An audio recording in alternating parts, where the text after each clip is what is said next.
Çalakiya pêncî siyasetvan û hunermendên Kurd a greva birçîbûnê bi peyama rêberê PKK Abdullah Öcalan roja duşemê li Amedê bi dawî hat.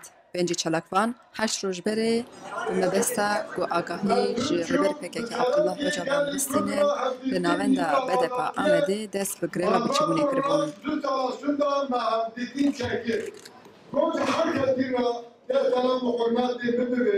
Birayê Abdullah Öcalan, Mehmet Öcalan roja yekşemê bi biryara Wezareta Dadê çû greva îmraliyê Ulwir bi Abdullah Öcalan re hevdîtirek pêkanî. Mehmet Öcalan rojek şûnda hat Amedê û roja duşemê di gel çalakvanên greva birçîbûnê daxuyaniyek da.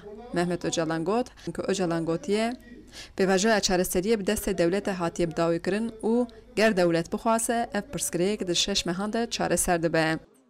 Rast me yani du sala şunda me dü evdetin bi serokra çekir. Fiziki olarak me pir baştı, ideolojik olarak zaten baş bu, psikolojik olarak her tiştihayı hem rast bu hem baş bu. Bu em dixazin ki mesela Kürt bitişteki demokratik şeklinde çareser bırakıyor.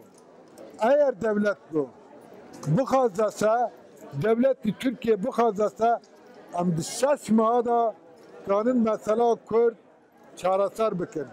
Bir rastı bir yetkiliye xavarın danustandına em bikin, nasında danustandına go.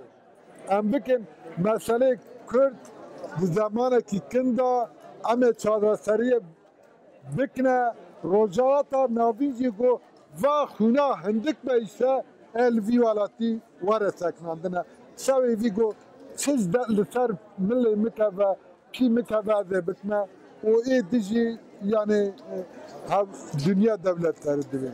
Rastı em penci kes ketibum ve greve agahi meşterokatisten em geleki kefaşın aslında medgam ide piroz nakin le iro garaji bu idame em cejnaku piroz dikin hammi kesici em cejne piroz. Hacıcan Farfin, Deng Amerika, Amed.